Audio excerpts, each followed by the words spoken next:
블레셋과 이스라엘의 싸움이었지만 거기에서 다윗과 골리앗이 마지막에 싸우게 되고 이 싸움을 통해서 이스라엘이 승리를 하게 되는 이야기 잘 읽으셨을 걸로 압니다. 이 말씀 안에서 우리가 보면 엉뚱하게도 승리자는 다윗이 되는 거잖아요. 그 싸움에서 제일로 큰 자는 보통 사람보다 2배나 큰 골리앗이었지 않습니까? 골리앗이 승자가 되지 못해요.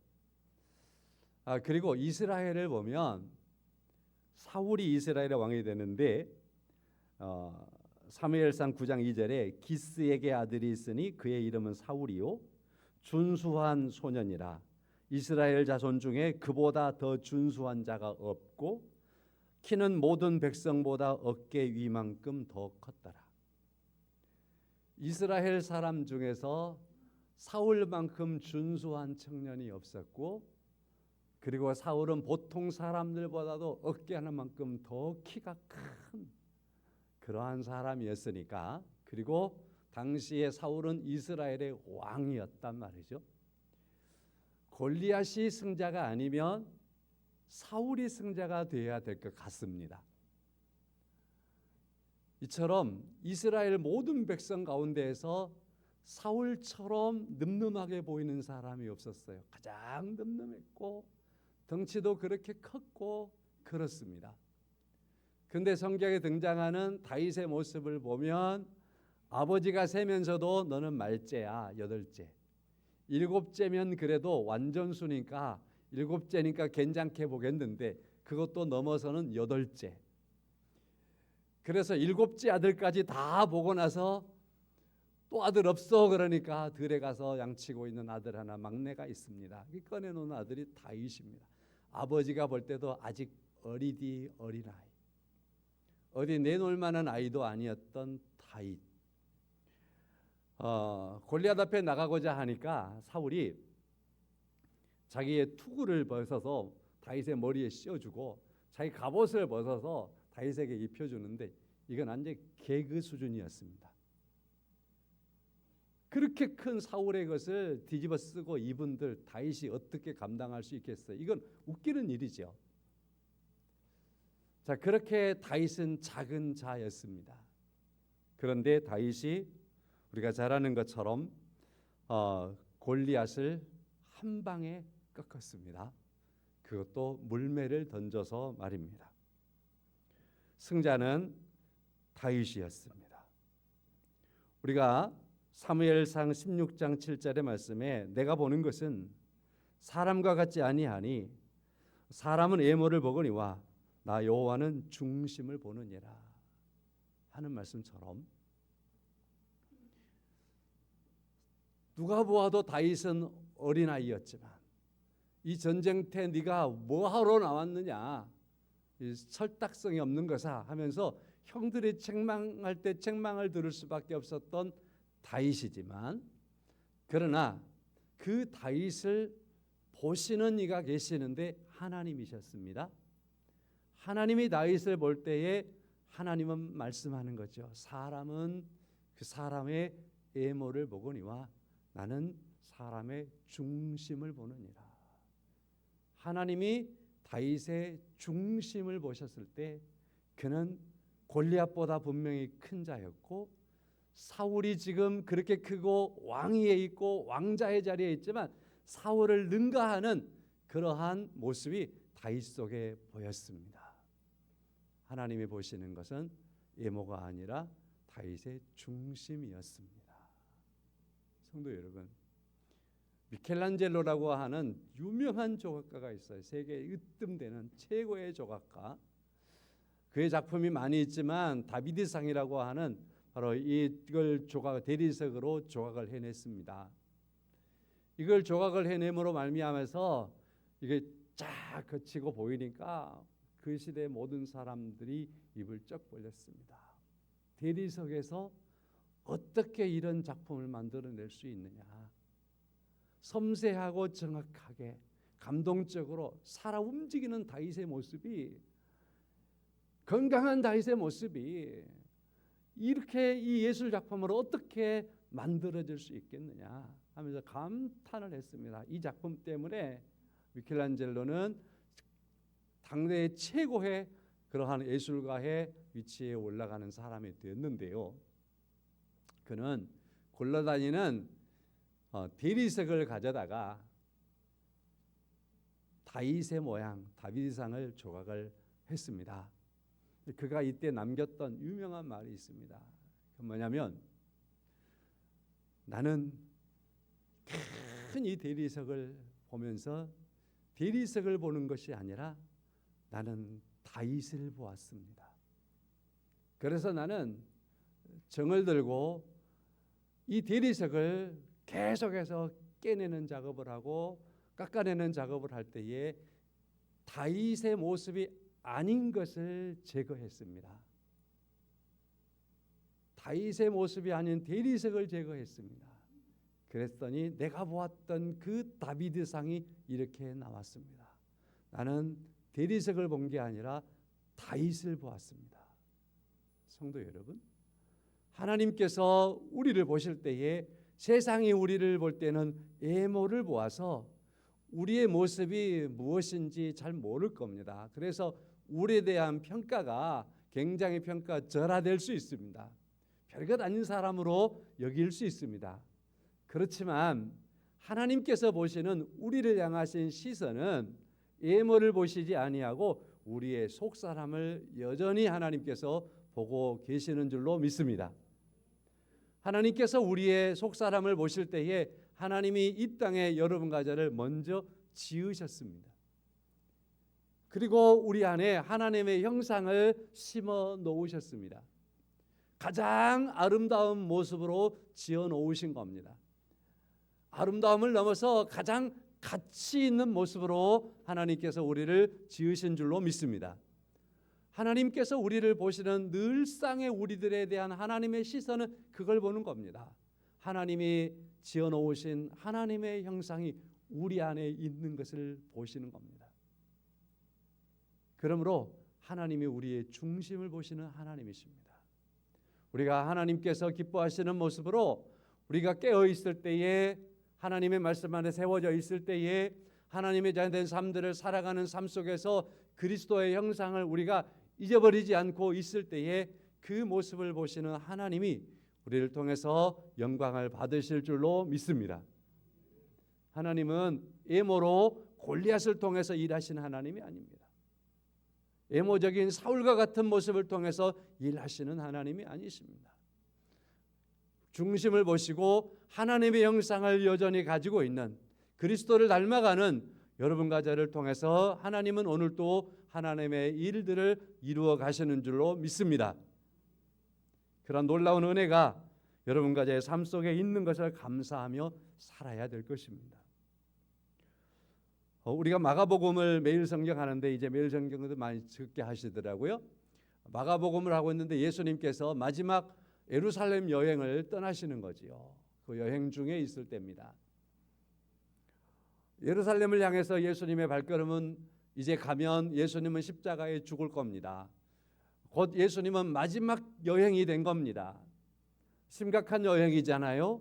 그래서 예수님께서 예루살렘을 향해서 발걸음을 옮기는 것은 상당히 의미가 있는 거지요. 그래서 예수님이 예루살렘을 향해서 발걸음을 옮기실 때 제자들에게 내가 왜 예루살렘에 지금 가는가 하는 목적을 던져주시는 거예요. 메시지를 한 번, 두 번, 세 번 던져주시는 겁니다. 그래서 예루살렘에 가서 많은 사람에게 고난을 받고 그리고 십자가에 죽고 다시 살아나게 될 것까지 주님께서 말씀을 하시는 겁니다. 이러한 말씀들이 있을 때에 어느 순간 제자들이 예수님과 함께 걸어가다가 서로 다투었던 겁니다. 서로 다투었습니다. 주님께서 눈치를 못 챌 리가 없잖아요. 그래서 주님이 제자들에게 묻습니다. 좀 전에 너희들이 논쟁하며 다투었던 것이 무엇 때문이냐라고 물었습니다. 주님은 아시고 물었는데요. 그것은 제자들이 서로 누가 으뜸이냐. 이번에 예수님께서 예루살렘에 가시면 지금껏 예수님이 3년 동안 돌아다니시면서 이곳저곳 이런 일 저런 일 다 종합해 보면 이번에 예루살렘 가면 큰 어떤 일들을 이루실 게 틀림이 없다. 그 일들을 이루시면 주님은 분명히 왕이 될 수 있다. 왕이 될 거다. 그런 생각 속에서 이번에 그래서 우리가 따라서 예루살렘 가면 예수님께서 한 자리를 우뚝 세우고 서실 때에 그 중에서 우리 12인데 12 중에서 누가 그 중에서 가장 높은 자리에 앉겠느냐, 누가 으뜸이겠느냐, 이런 싸움을 한 겁니다. 예수님은 죽으러 가시는데 제자들은 엉뚱한 싸움을 했던 겁니다. 그래서 예수님께서 어린아이를 데려다 세우시고서 너희들이 어린아이와 같지 아니하면 결코 하나님의 나라에 들어갈 수 없고 어린아이와 같지 아니하면 큰 자가 될 수 없다 라고 하면서 어린아이를 통하여서 작은 자이지만 애모로는 작은 자이지만 그리고 그 시대 유대 사회에서 사람들을 분류하는 그러한 유대 사회의 어떤 나쁜 버릇이 있어요. 근데 그 중에서 어린아이들은 사람 취급도 안 해요. 어린아이들은 그래서 사람의 머릿수를 잴 때에 머릿수에 들어가지도 못해요. 이게 어린아이예요. 그렇지만 주님께서는 그 어린아이를 보면서 이 어린아이는 자기에게 있는 그 마지막 도시락까지라도 내놓잖아요. 다 굶주릴 상황이니까 그 아이에게도 마지막 도시락이 있을 거 아니에요. 그 내놓잖아요. 그래서 오병이의 기적이 가능해질 수 있잖아요. 이러한 바탕이 될 수 있었던 어린아이의 순수함, 아낌없이 내놓을 수 있는, 뭔가 계산하지 아니하고 온전히 주님을 믿고 따르는 순전한 모습, 바로 이와 같은 어린아이와 같지 아니하면 하나님의 나라에서는 큰 자일 수가 없다라고 말씀을 하신 거죠. 성도 여러분, 우리는 사울처럼 외적으로 큰 것을 주장하기보다는 골리앗처럼 외적으로 큰 것을 말하기보다는 진정으로 하나님께서 우리를 크다 일컬어 주시는 우리의 중심이 하나님 앞에 있어야 할 줄로 믿습니다. 하나님은 그걸 우리 안에 지어 놓으셨고 항상 그 모습을 보시기를 원하시는 하나님인 겁니다. 그런데 문제는 우리 주변과 우리의 삶 속에서 우리 주변에 골리앗과 같이 큰 소리 치는 사람이 많다라는 겁니다. 때때로 그 사람들이 어떤 환경을 지배한단 말입니다. 그 앞에 있는 사람들 얼마나 큰 소리를 치든지 그 큰 소리를 친 사람 앞에서 꼼짝도 못하고 지죽은 듯이 살아가야 하는 그런 환경도 우리의 삶 속에서 있을 수 있습니다. 있잖아요. 사울과 같은 사람이 우리 주변에 많이 있습니다. 그런 환경이. 덩치도 크고 높은 지위와 높은 권력을 가지고 큰 소리를 치는 사람들이 우리 주변에 많이 있습니다. 반면에 교회는 우리 시대에 지금 많이 명함이 위축되어져 가고 있습니다. 청년들 여기 여러분 계시는데 청년들 가운데서도 자기 어떤 사회생활하면서 내가 그리스도인이다, 나는 기독교인이다, 나는 크리스천이다, 난 진실한 크리스천이다, 이러한 말들을 딱 부러지게 하지 못하는 그러한 친구들도 많이 있는 시대라는 소리를 들을 때 얼마나 속상한지 모르겠습니다. 그리스도인들이 오늘 우리 시대 속에서 명함을 못 내밀 만큼 그렇게 지극히 작아져 있는 그러한 시대를 살고 있습니다. 그러다 보니까 또 교회도 우리 사회로부터 많이 경멸을 받고 있는 그러한 것도 사실입니다. 그래서 우리나라의 인구가 절벽을 이루는 것처럼 반면에 교회에서는 또 교회를 떠나는 사람들이 얼마나 많아지고 있는지 모르겠습니다.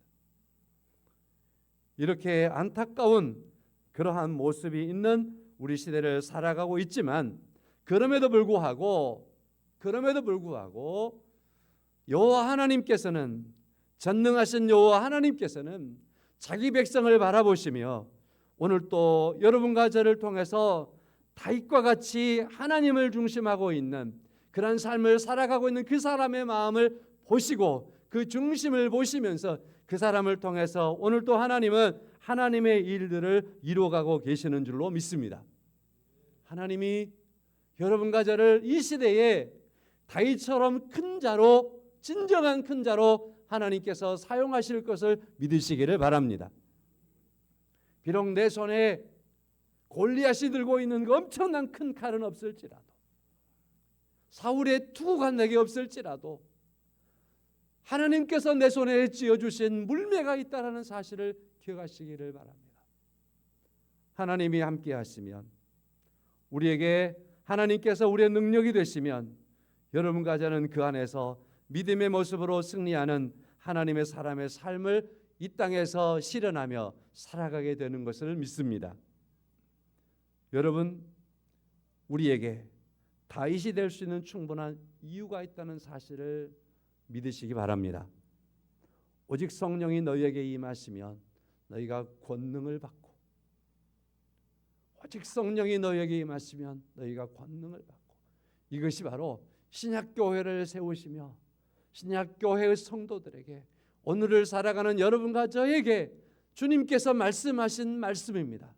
성령이 우리에게 임하시면 우리가 권능을 받고 이 시대를 이겨가며 하나님의 놀라운 역사를 이루어가며 하나님의 사람으로 살아가는 삶을 살아가게 되는 것을 믿습니다. 그러니까 우리는 외모적으로는 작게 보일지라도 내 안에 계시는 성령으로 말미암아서 다윗과 같은 요소를 가지고 살아갈 수 있습니다. 믿으십니까? 오늘 그리스도인의 모습입니다. 이렇게 해서 다윗은 골리앗을 넘어뜨리고 그리고 과정들을 거쳐서 이스라엘의 제2대 왕이 됩니다.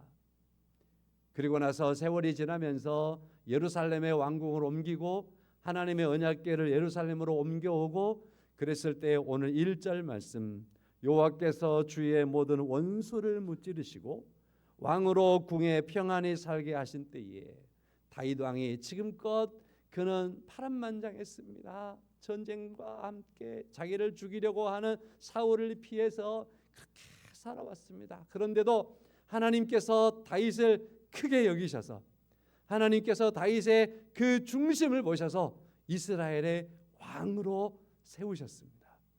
그리고서 어느 만큼 세월이 지나니까 많은 어려움들에 대한 문제들을 다 해결함으로 다윗의 삶 속에 평안함이 다가왔을 때에 다윗의 생각은 이런 생각이 스쳐가는 겁니다. 2절이죠. 왕이 선지자 나단에게 이르되 볼지어다 나는 백양목궁에 살거늘 하나님에게는 휘장 가운데 있도다. 나는 이렇게 좋은 집에 왕궁에서 살고 있는데 하나님의 언약궤는 지금도 휘장 가운데 있도다. 우리말로 텐트 안에 있단 말이에요. 텐트 안에. 그것이 다윗의 마음에 걸렸습니다. 이걸 어떡하나. 그래서 하나님의 성전을 짓겠다 하는 그러한 마음이 다윗의 마음에 들어왔습니다. 다윗의 생각을 지배하게 됐습니다. 그래서 자기의 영적인 멘토였던 나단 선지자에게 그 사실을 말하는 거죠. 내가 이렇게 사는데 하나님의 궤를 생각하면 내가 백양목궁에 있을지라도 잠이 오지 않습니다. 하나님의 언약궤가 한 대 있습니다. 포장해 있습니다. 어떻게 할까? 그랬더니 왕의 뜻대로, 왕의 마음대로, 왕이 하나님을 경외하는 줄 압니다. 하나님이 기뻐하실 것 같습니다. 성전을 건축하시지요 라고 말하는 거죠. 그런데 그날 저녁에 하나님께서 나단 선지자에게 나타나셨습니다. 그리고 말합니다. 다윗이 성전을 짓고자 하는 그 갸륵한 뜻에 대해서는 내가 좋게 여기지만 그러나 내가 언제 이스라엘 백성들을 애굽에서 인도해내고 광야를 지나게 하고 가나안의 정복을 이루고 오늘에 이르기까지 내가 성막을 만들고 법궤를 만드는 그때부터 지금까지 내가 누구에게 내 집을 지어달라고 한 적이 있더냐? 내가 어느 집에 내가 거한 적이 있더냐? 자, 그럼에도 불구하고 나는 내 백성들을 여전히 사랑하였고 그들과 함께 하였고 나는 그들을 지키고 나는 그들의 하나님이다. 심지어 이스라엘 12지파에게 내가 왜 내 집을 안 지어주느냐라고 한번 복군 적이 있더냐? 그렇지도 않았다. 7절 하반절 말씀이죠.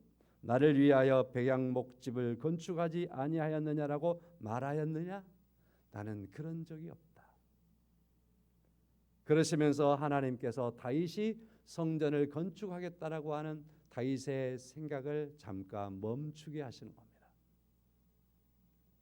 지금은 성전을 건축할 때가 아니다라는 그런 말씀이죠. 이러한 의미 속에서 오늘 제목을 가지고 왔습니다. 하나님의 뜻대로 하나님의 시간에 맞춰. 다윗이 성전을 짓고자 하는 그 마음을 하나님께서 나쁘다고 꾸짖는 것은 아니었습니다. 성도 여러분, 다윗의 마음이 하나님께 기쁨이 된 건 사실입니다. 이것이 하나님께서 다윗에게 복을 선포하는 그러한 근거도 됐습니다. 9절 말씀에 네가 가는 모든 곳에서 내가 너와 함께 있어 내 모든 원수를 내 앞에서 멸하였은즉 땅에서 위대한 자들의 이름과 같이 내 이름을 위대하게 만들어 주겠다. 세상에 이 역사 속에서 수없이 많은 사람이 왔다 갔지만 다윗처럼 유명한 사람 누가 있어요? 다윗의 이름처럼 위대한 이름이 어디 있냐고요. 그렇잖아요? 그렇게 하나님의 약속대로 다윗은 하나님께서는 그의 이름을 위대하게 만들어 주신 게 사실입니다. 오늘 9절의 말씀을 하나님께서 분명히 성취하셨는데요. 하나님이 다윗의 이름을 이처럼 위대하게 만들어 주겠다라고 하는 그건 다윗이 하나님의 성전을 짓고자 하는 간절한 마음이 있을 때 그걸 하나님께서 아시고 선포해 주신 말씀과 성취 부분입니다. 그러니까 성전을 건축하겠다라고 하는 다윗의 마음이 잘못된 건 아닙니다. 잘못된 건 아니에요.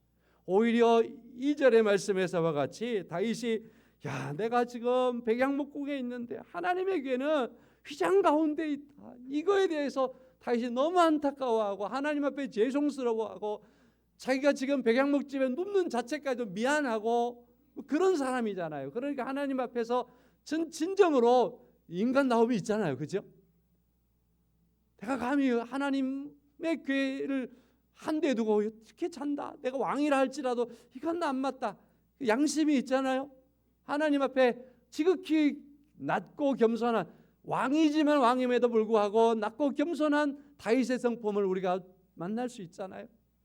그래서 하나님의 언약궤를 하나님의 언약궤가 있어야 할 성전을 하루라도 빨리 건축하고자 하는 간절한 마음과 조급함이 다윗의 마음속에 밀려오는 것, 이건 지극히 당연한 거라고 생각해요.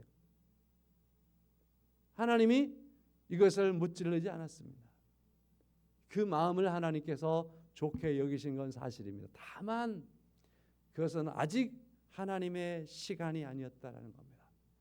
그래서 하나님의 때에 하나님의 뜻대로 성전을 건축하시겠다라고 하는 그러한 것을 하나님께서 말씀을 하시는 겁니다. 다만 성도 여러분, 우리가 하나님의 뜻을 다 헤아릴 수 없는 건 사실이잖아요. 여러분과 제가 하나님의 계획을 다 알 수 없는 건 사실이잖아요. 우리가 아는 것처럼 아브라함도 그런 측면에서 실수하고 모세도 그런 측면에서 실수하고 우리가 이제 사무엘 하의 말씀을 보면 지금껏 다윗이 잘한 것만 다 나왔거든요. 근데 이제 사무엘 하의 말씀을 쭉 읽어가다 보면 다윗이 못한 것 매맞을지만 많이 하거든요. 다윗도 실수를 많이 해요. 하나님 앞에 하나님께서 그 중심을 보고 있어서 하나님의 마음에 합하긴 하지만 그럼에도 불구하고 다윗도 실수하는 그런 부족함이 있는 거예요. 이 땅에 그래서 사는 모든 사람은 하나님의 온전한 뜻을 다 분별하는 것은 불가능합니다. 그럼에도 불구하고 우리가 하나님을 경외하기에, 하나님의 자녀들이기에 하나님 앞에서 내가 무엇을 해야 할까? 어떻게 해야 할까? 어떻게 내가 살아야 하는 것이 옳을까? 하나님이 기뻐하실까? 이런 측면에 대해서 내가 부족할지라도 그것은 우리가 힘써야 될 문제고 노력해야 될 문제고 우리가 합당히 그 일들을 위해서 나가야 하는 건 사실입니다.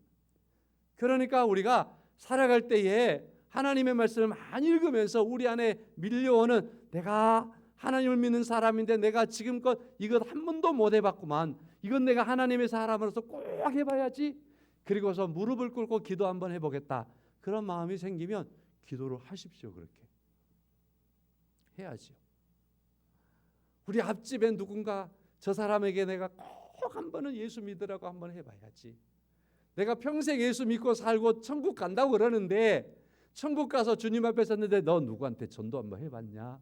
너 내가 제일로 좋단데 제일로 좋은 나를 누구에게 소개 한번 해봤냐? 그럴까 싶은 마음이 미안해 들잖아요. 그 한번 실천을 꼭 해보세요. 하나님의 때가 아니어서 그 사람이 오늘 내일 교회 안 나올 수도 있습니다. 그럼에도 불구하고 하나님은 하나님 앞에 있는 우리의 선한 그 마음과 그 노력과 그 아름다운 모습을 보시고서 하나님은 우리에게 복으로 다가오실 줄로 믿습니다. 은혜로 다가오실 줄로 믿습니다. 그걸 귀하게 여기면서 칭찬하시리라 저는 믿습니다. 오늘 다윗처럼 말입니다.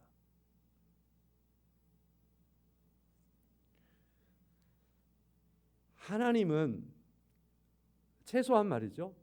하나님은 사람에게 집을 지어줄 수 있고 하나님은 사람에게 인류를 창조하셔서 거기에 살아갈 수 있도록 터전을 마련해 줄 수 있는 건 사실이지만 하나님에 대하여서 사람은 하나님의 집을 지어서 하나님 여기 계세요. 하나님 여기서 사세요. 이렇게 할 만큼 사람에게는 그러한 능력은 없습니다. 그렇죠? 그런 능력은 없습니다. 하나님은 오늘 다윗에게 그런 말씀을 하시는 겁니다. 내가 너희 이스라엘 백성들에게 내 집을 지어달라고 한 적이 있다냐? 나는 광야에서도 괜찮았다.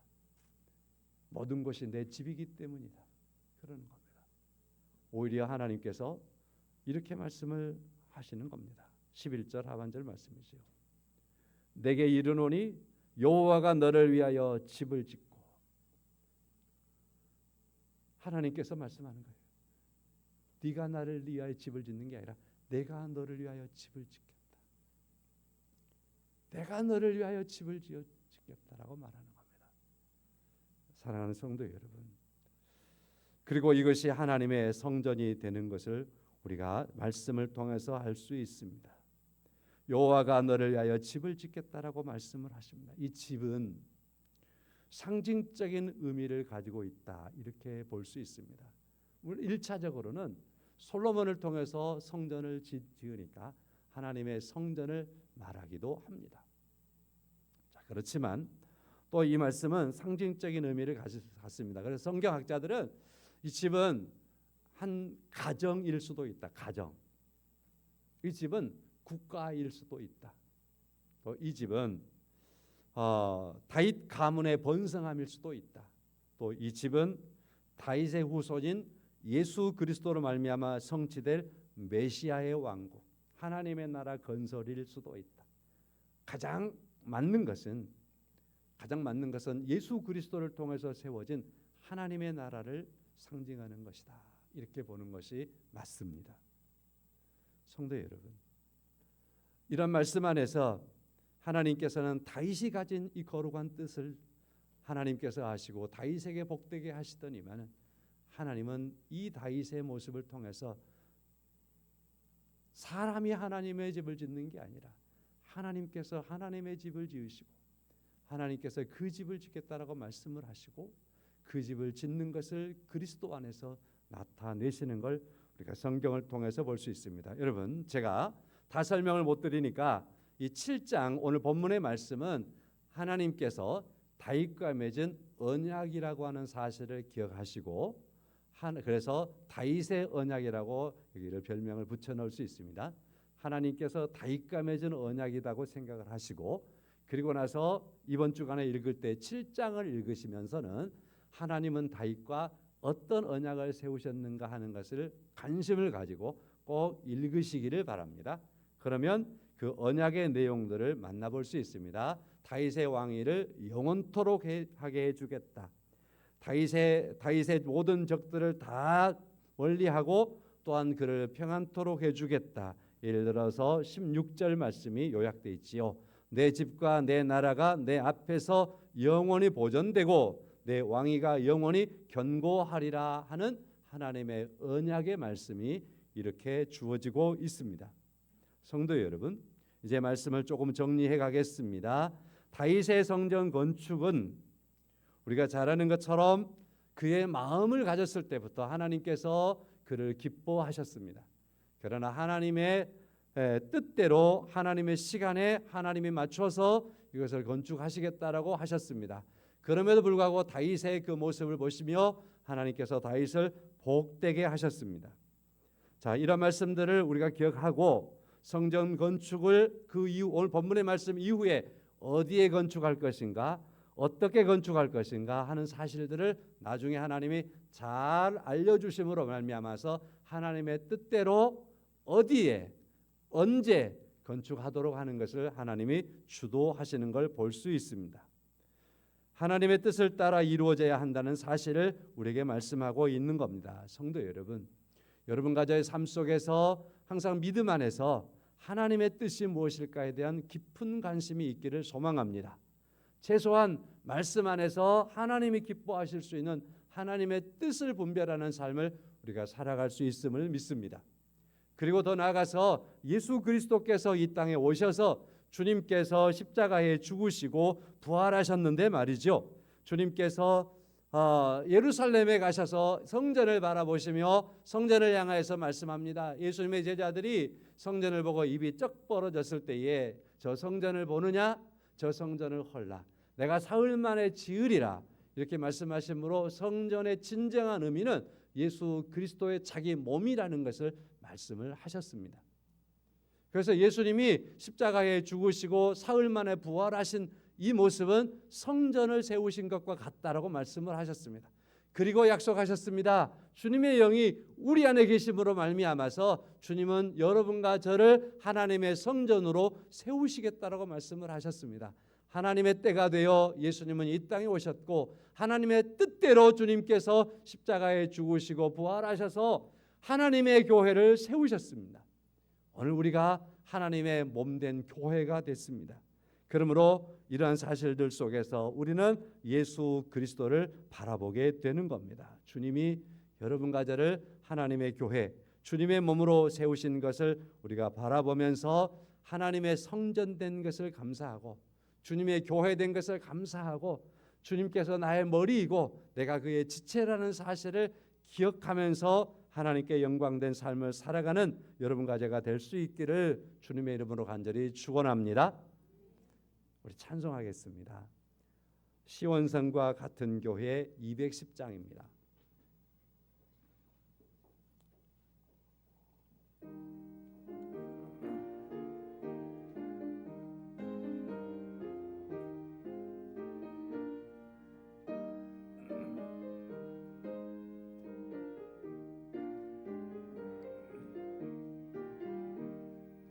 시원성과 같은 교회